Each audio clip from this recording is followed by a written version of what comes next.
since our last briefing, I think I mentioned to you, unfortunately, the auto accident that the Galt police officers were in responding to the Caldor Fire. Unfortunately, since then, we've learned that Harminder Singh Grewal, which one of the officers in the vehicle has passed, and so our thoughts and condolences are with the family and friends of his family and the Galt Police Officer, Galt Police Department at all.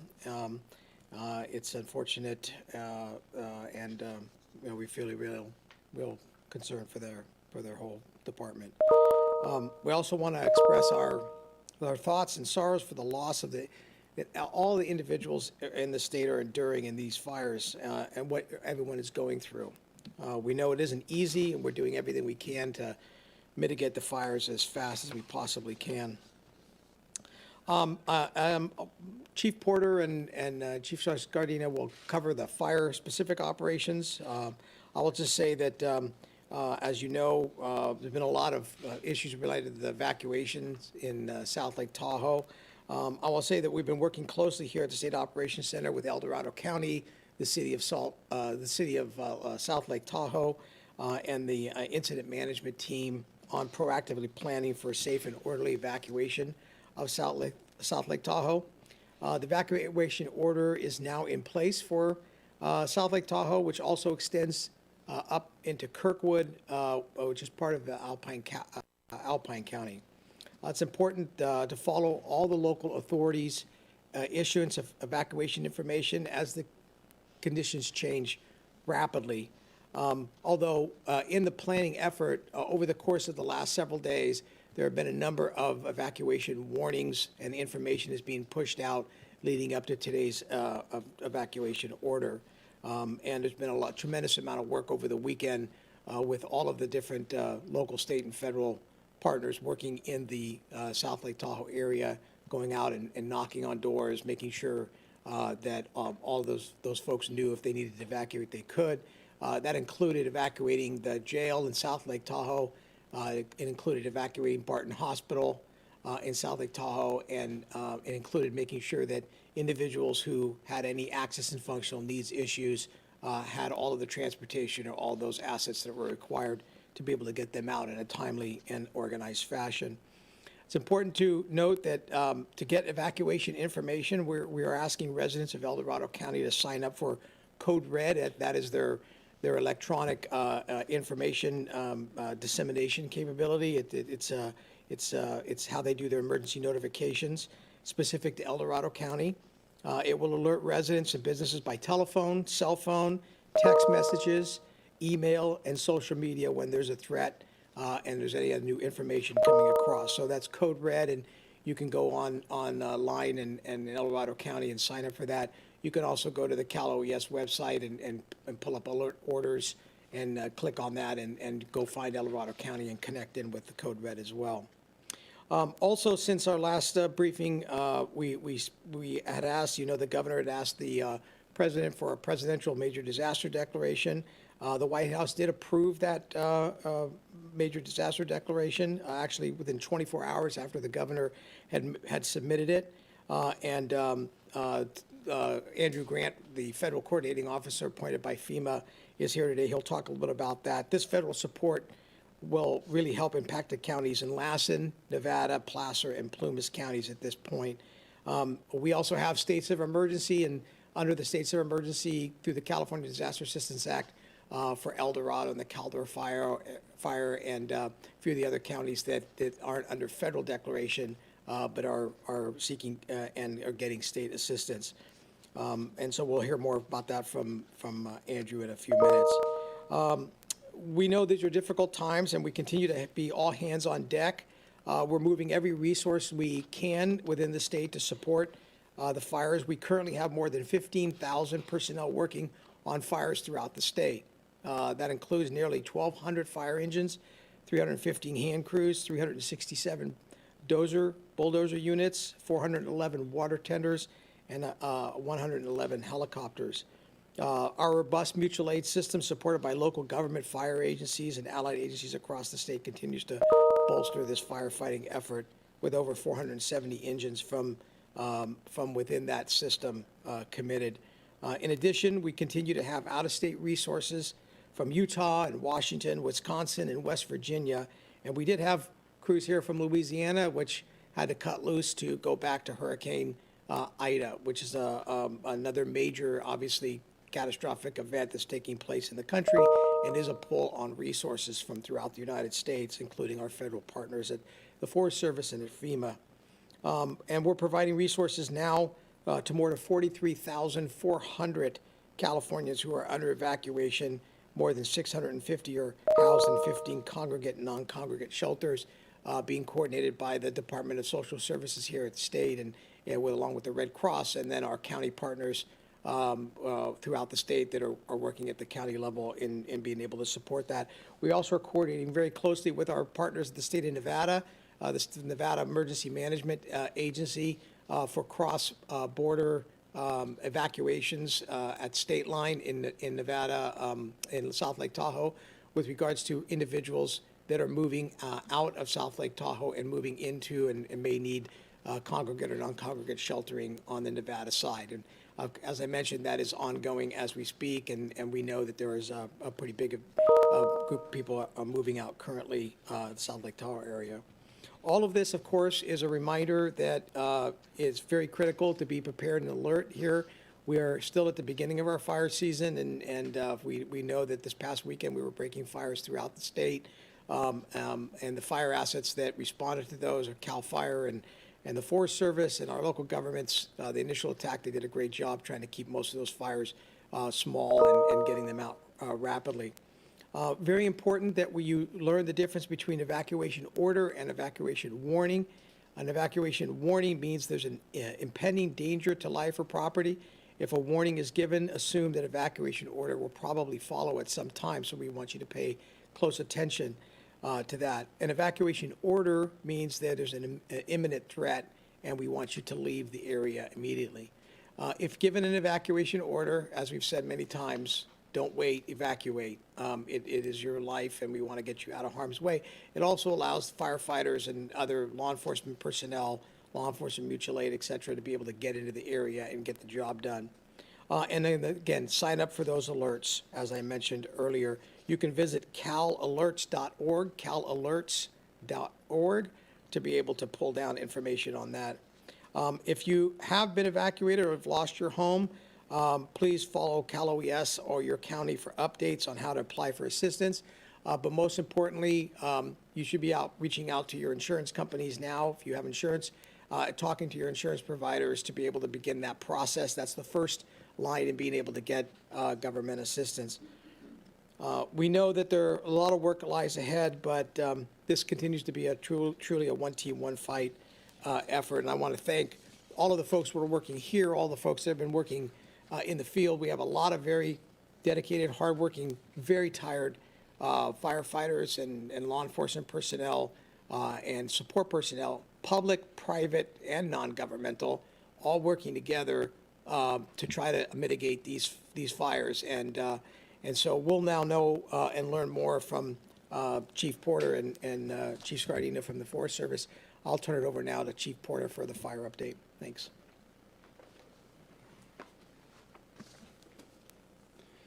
Well, thank you, Director Ghilarducci. Again, Tom Porter, Director, CAL FIRE. And what I'm going to focus on today is kind of the big picture in California and what things look like overall. First and foremost, thank you to all of the mutual aid response, local government for sure, absolutely critical to all of these fires and all of the firefight, but our federal partners for really stepping up and moving resources into the region, and then all of the CAL FIRE units from throughout the state moving resources to the needs at hand. It's one team, one fight. We're all in this together. While a lot of these are on other jurisdictions, we're all fighting these fires as if they are one fight for California, and that is an incredible thing that California does each and every year, and particularly here we are in August yet again. So in the north part of the state, we've been talking about a lot of fires that are still burning in the north part of the state, the River Complex, the Antelope, the McFarland and Monument fires in particular. There are new fires that are cropping up in those areas, McCash and Knob fires. All of these fires in the north part of the state are ones that we have resources on and we're fighting, but we're also knowing that those are less concerning to lives and property right now than other fires. So they are looking much better. We are watching the weather and watching how they react in the weather. But those fires are pretty much doing what they're going to do for this point in time. Circle down to Southern California. Southern California in particular, over the weekend in San Diego County, we had a really touchy fire, the Chaparral Fire. Chaparral Fire is burning right on the border between San Diego, Orange County, and Riverside County. Real tight little spot, look pretty remote for those counties. Great stop. Stopped it at 1,500 acres. Probably by the end of the day today, we'll see evacuation orders lifted in the communities of Duluth and those areas outside of Temecula. Really good stop. Can't emphasize it enough that we are still meeting our responsibility to get fires put out at the smallest possible size during initial attack and that early extended attack so we can continue the fight on these bigger fires. The rest of the fires in the south are Arola, the French, we're doing really well there. So I want everyone to know we're taking care of the rest of the state as well. Coming back to the critical fires, the Dixie. Dixie is still the second largest fire in California's history. It is the 14th most damaging fire in California's history. And we are continuing to fight that in two fronts. One up in the north, the Lassen National Park, as it moves into parts further north from there. A lot of effort being undertaken there, and then down toward Quincy on the south end, east of Quincy, Genesee Valley, a lot of work and good work being done there. So then we come to the Caldor. Caldor is a real tough one for us. It's been burning in heavy timber in Deep Canyon Gorge of the Highway 50 corridor between South Lake Tahoe and Sacramento. And very difficult terrain as well as conditions to fight fire. On the west end of that fire, Sly Park, Grizzly Flat, which was significantly damaged in the first days of this fire, that area is starting to get some control. And so we're starting to feel better on that west side, which is important in case we get a north or east wind event.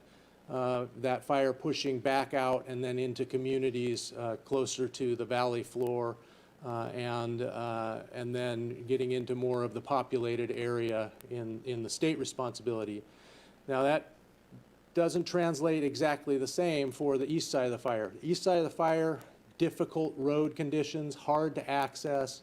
It's been burning in heavy timber, just very, very difficult conditions. We've been making headway at times. I reported last week about how we have effectively an inversion that puts a kind of a lid on fire activity. But then when air clears, it's like taking the lid off of your pot of boiling water. All of a sudden there's that plume of heat and steam that comes out. Same thing happens on a fire. Also sucks in oxygen from all directions, puts fire and spot fires in all directions. That's what happened yesterday. 20,000 acre plus run yesterday.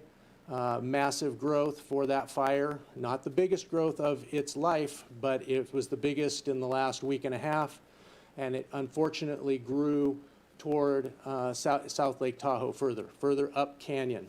Twin Bridges. It burned into Sierra Tahoe, the ski area, and beyond that. So now the fire is hung up on that ridge above where it would drop into the basin. We have spots down in and around Lower Echo Lake, also in Aloha Lake in the Desolation Wilderness. So there's fire in the basin. You might remember a couple of reports ago, We haven't had fires burn from one side of the Sierras to the other. We did with the Dixie, now we have with the Caldor. 2 times in our history, and they're both happening this month. So we need to be really cognizant that there is fire activity happening in California that we have never seen before. I've said it before, but the critical thing for you, the public, to know is evacuate early. Early. Warning. Warning doesn't mean you have to stick around and wait for the order. You can go during a warning. You can go if you're sucking smoke and you have respiratory or other underlying issues and you're in the smoke for days. You're not going to be out of the smoke for many more days, so find a way out, go to clear air, look out for your own health and safety, allow for firefighters to do what they need to do without having to rescue you, without putting out fire as their main focus right now. We need people to leave, and we need you to leave early. In the basin, for the last week, we have been planning for, in coordination with Nevada, California, the Basin Management Unit, Region 4 from the Forest Service, Region 5 from the Forest Service, all coordinating plans to evacuate South Lake Tahoe. Those are happening today in a very orderly fashion. There is a method to the triggers that are being pulled and the timing for each of those. It's time to start going. For the rest of you in California, you've heard me say this before, every acre can and will burn someday in this state. Be ready now. Be ready now, before there's a warning. When there's a warning, you put everything in the car and you go, or you wait for the order and you go. Be ready now. With that, I'm going to pass the mic to Tony Scardina, Deputy Regional Forester for Region 5 here in California.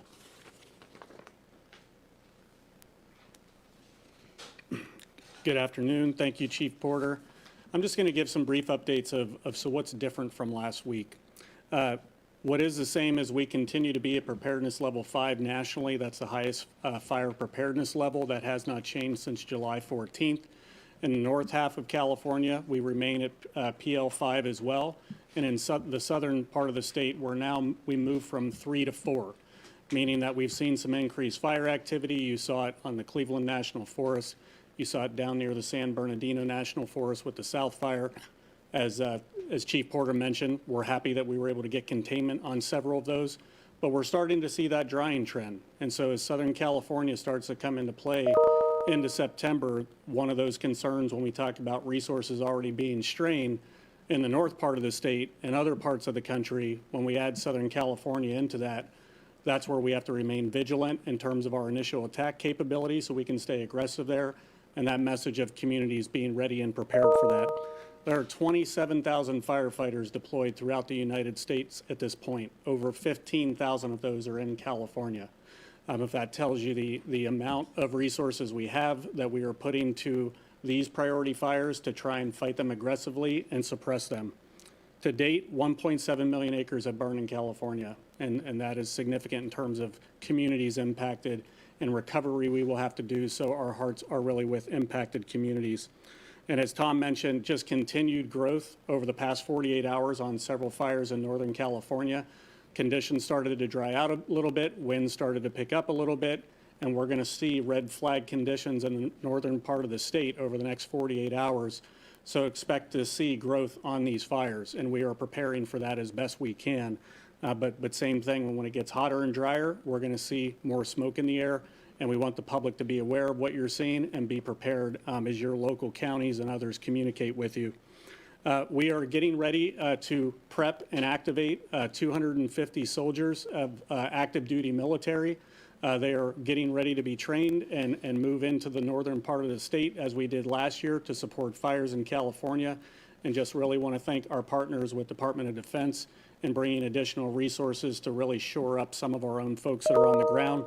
We've also activated two more C-130 aircraft with Department of Defense. They have a total of 8 that we refer to as MAFs.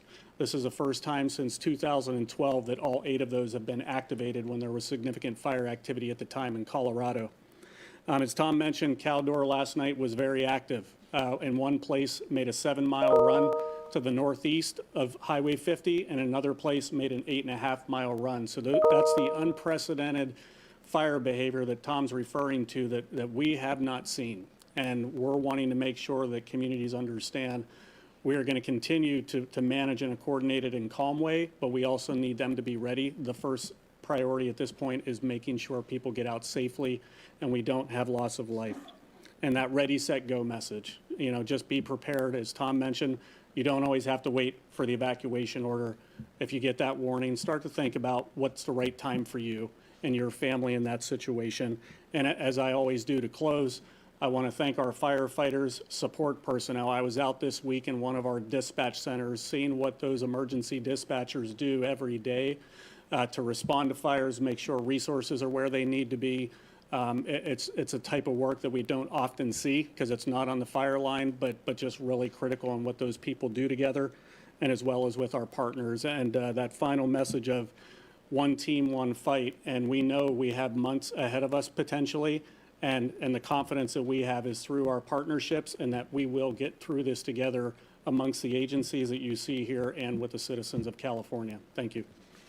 And I'm now going to hand it over to Major General Baldwin with California National Guard. Thanks, Tony. I'm Dave Baldwin with the Cal Guard. The Cal Guard has 1,059 soldiers, sailors, and airmen providing support to fire suppression operations. This support is a broad spectrum of military capability from space-based platforms down to boots on the ground, where we're providing fire suppression, incident awareness, and support to law enforcement. Today's newest mission is we're mobilizing 150 military police members to go support El Dorado County and the California Highway Patrol in conducting traffic control points and securing evacuated areas. Looking forward, we're going to facilitate and assist in the deployment of the active component hand crews that are coming from Fort Lewis, Washington over the next couple of days, in addition to mobilizing an additional force package of Cal Guard hand crew members. And then we are also postured and in contact with our partners from our states that are impacted by Hurricane Ida, and we're postured to deploy life-saving support or logistic support to those states from the Cal Guard if requested and necessary. And I'll be followed by Assistant Commissioner Ryan Okashima from the Highway Patrol.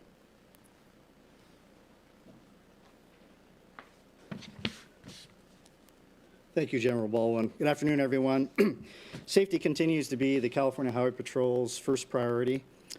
We appreciate the ongoing partnership that we have, the collaborative effort that's been going on with all of our public safety partners that you see behind me right here. Thank you very much for those personnel, General Baldwin. We appreciate that assistance on those traffic control points. The California Highway Patrol continues to provide assistance with exactly that, traffic control points, evacuations when necessary to assist our allied law enforcement partners, and also with additional patrols to areas that have been evacuated so we can prevent looting that may be taking place. Additionally to that, the Caldor Fire specific, just last night, yesterday, we've added quite a bit of additional personnel to assist with those evacuations that are taking place today, currently as we speak. And our Valley Division Emergency Operations Center is fully operational as we speak as well. We've been talking about evacuations, the warnings, the order to evacuate. I want to talk a little bit about preparedness. I just would like to tell everybody, be prepared when you get that warning. Make sure your vehicles are completely fueled. You have your personal belongings that you want to take with you in your vehicle ready to go. You have your medications and some food and water, just in case those evacuations take a little bit more time due to congestion, evacuating the area. That will help us out tremendously. Also, please listen to CHP personnel, law enforcement personnel, when that order to evacuate is given, to ensure that you are ready to go and that you listen to the direction of law enforcement, National Guard potentially, as to which evacuation routes you're to take. And as we talk about evacuations, as I mentioned, they're ongoing right now. There are some traffic delays, but again, those warnings went out early enough and the evacuation orders have gone out early. We're working with our law enforcement partners We're working with Caltrans, and again, we have a lot of additional CHP personnel in the area to direct those evacuations. And we're currently splitting those routes into two to kind of assist with that. Those kind of living in South Lake Tahoe, the city proper, are being told to evacuate eastbound on Highway 50, and then the rest northbound on Highway 89. And with that, I'm going to turn over to our FEMA Region 9 Coordinator, Andrew Grant. Thank you. Well, thank you, Assistant Commissioner. I appreciate you and sharing what you're doing for law enforcement. I got to tell you, as a fellow Californian, it's really difficult to see the destruction, the challenges that these survivors are facing. But I also know that everyone here in this press conference and all of their teams are doing everything they can to provide assistance to get them out of harm's way. And it really is amazing to see, to be a part of that team. And again, as a fellow Californian, to see all the people that have come here to support them in their greatest time of need. So thank you very much, all of you. So just a couple things about the declaration, and I want to make sure that everyone understands that response being separate from recovery doesn't mean that we're going to move any more slowly. We just have to do it with some dexterity and understanding what those recovery needs are. The declaration's 4610, 4610. It covers 4 counties for 2 fires, Nevada and Placer for the River Fire, and Lassen and Plumas for the Dixie Fire, which is ongoing. And thinking about that Dixie Fire a little bit, here you heard the chief talking about the response operations and the firefighting that's still happening, and yet we are already up in Plumas and with Lassen and the other 2 counties, either on the ground, actually as recently as last week, the director and I, along with others, went and visited Greenville, as well as on the phone or communicating with them in a variety of ways to make sure the recovery work is already being done in those places. The declaration unfolds in terms of assistance to a couple areas for individual assistance. That's down to the survivor level. It can go to what's called ONA, which is other needs assistance. It can be things like transportation costs, all temporary funeral costs, if that's necessary, personal property, medical, dental. There's a variety of different personal temporary needs that we can provide monies to help people go through this difficult time. The other area of focus is housing assistance, all temporary assistance opportunities to enable people to pay for lodging or hoteling expenses. Other housing assistance can come in the form of rental assistance or even in some cases reconstruction costs as well as repairs for those that have primary and permanent residences in the 4 counties. So we do at the same time, while sharing what the program is about, want to make sure that everyone understands the importance of reaching out to your insurance companies or your agents and to get them on your case. And that is the primary form of how most people, if they have that insurance, can recover. However, if you're only partly covered by insurance, please reach out to us and we'll see if you're eligible for those forms of assistance. All that being said, there are really 4 ways, in my view, that you can receive that type of eligibility process to determine if you can receive assistance. The first is by calling 1-800-621-FEMA, 1-800-621-FEMA. The other is going online to disasterassistance.gov. A third way is through a web application that you can download, so you can use the app directly. And then also anyone who wears this out in the field will fully understand, listen to your case, fully understand how to direct you to those other places where you can start the registration process to see if you're eligible for assistance. You know, it goes without saying there's a lot of activity going on in California. We're going to stay laser focused on the declaration and those 4 counties and the work that we're doing there. And I'm very pleased to say that the recovery team that Cal OES has put together, as well as the team that we have in place, are ready to do that. Most recently, along with many members of the director's team, as well as on the FEMA side, we just finished through a very long-term recovery effort for the 2020 fires. And so a lot of that same expertise is turning directly back into this new declaration. And now we're going to do everything we can to help the disaster survivors. Director? Thanks, Andrew. And there'll be teams that are going out to shelters and other places where survivors may be housed, and we'll be working with them face-to-face as well over the course of the next week or 2. With that, I will be happy to direct or answer any questions anybody has. we have any questions today? All right, with that, I think we're good. Thank you.